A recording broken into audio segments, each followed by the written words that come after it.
Most of the warming took place in the early part of the 20th century and occurred mostly at the Earth's surface, the very opposite of what should have happened according to the theory of man-made global warming. I am Al Gore. I used to be the next president of the United States of America. Former Vice President Al Gore's emotional film, An Inconvenient Truth, is regarded by many as the definitive popular presentation of the theory of man-made global warming. His argument rests on one all-important piece of evidence taken from ice core surveys in which scientists drilled deep into the ice to look back into Earth's climate history hundreds of thousands of years. The first ice core survey took place in Vostok in the Antarctic. What it found, as Al Gore correctly points out, was a clear correlation between carbon dioxide and temperature. We're going back in time now, 650,000 years. Here's what the temperature has been on our Earth. Now, one thing that kind of jumps out at you is, did they ever fit together? Most ridiculous thing I've ever heard. The relationship is actually very complicated, but there is one relationship that is far more powerful than all the others, and it is this. When there is more carbon dioxide, the temperature gets warmer. Al Gore says the relationship between temperature and CO2 is complicated, but he doesn't say what those complications are. In fact, there was something very important in the ice core data that he failed to mention. Professor Ian Clark is a leading Arctic paleoclimatologist who looks back into the Earth's temperature record tens of millions of years. When we look at climate on long scales, we're looking for geological material that actually records climate. If we're to take an ice sample, for example, we use isotopes to reconstruct temperature, but the atmosphere that's imprisoned in that ice, we liberate, and then we look at the CO2 content. Professor Clark and others have indeed discovered, as Al Gore says, a link between carbon dioxide and temperature. But what Al Gore doesn't say is that the link is the wrong way round. So here we're looking at the ice core record from Vostok, and in the red we see temperature going up from early time to later time at a very key interval when we came out of a glaciation. And we see the temperature going up, and then we see the CO2 coming up. CO2 lags behind that increase. It's got an 800-year lag, so temperature is leading CO2 by 800 years. There have now been several major ice core surveys. Every one of them shows the same thing. The temperature rises or falls, and then, after a few hundred years, carbon dioxide follows. So obviously, carbon dioxide is not the cause of that warming. In fact, we can say that the warming produced the increase in carbon dioxide. CO2 clearly cannot be causing temperature changes.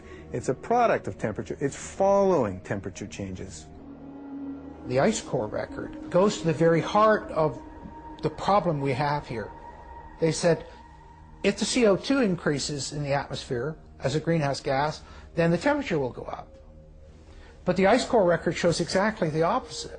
So the fundamental assumption, the most fundamental assumption of the whole theory of climate change due to humans is shown to be wrong.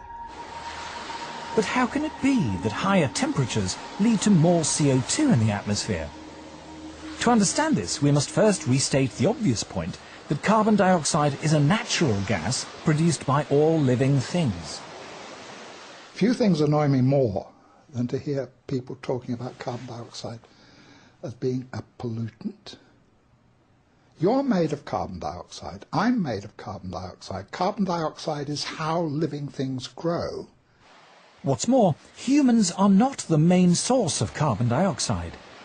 Humans produce a small fraction in the single digits percentage-wise of the CO2 that is produced in the atmosphere. Volcanoes produce more CO2 each year than all the factories and cars and planes and other sources of man-made carbon dioxide put together.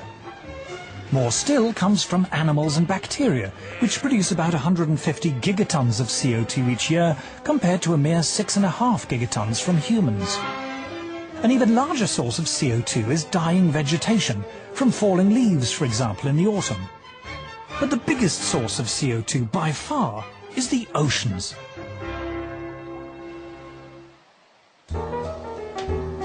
Carl Wunsch is Professor of Oceanography at MIT. He was also visiting Professor in Oceanography at Harvard University and University College London, and a Senior Visiting Fellow in Mathematics and Physics at the University of Cambridge. He is the author of 4 major textbooks on oceanography. The ocean is the major reservoir into which carbon dioxide goes when it comes out of the atmosphere, or from which it is re-emitted to the atmosphere. If you heat the surface of the ocean, it tends to emit carbon dioxide. So similarly, if you cool the ocean surface, the ocean can dissolve more carbon dioxide.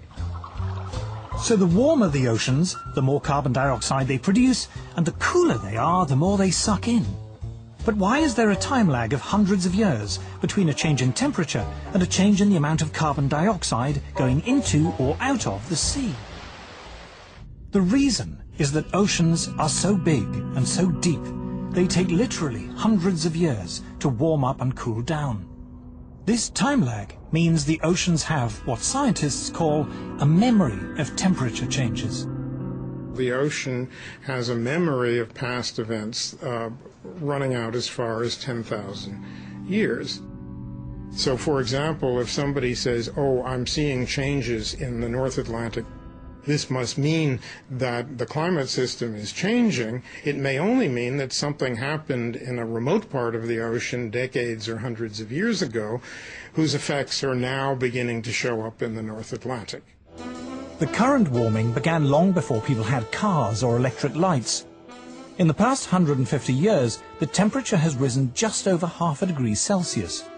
But most of that rise occurred before 1940.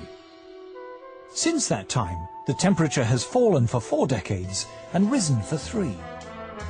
There is no evidence at all from Earth's long climate history that carbon dioxide has ever determined global temperatures. But if CO2 doesn't drive Earth's climate, what does?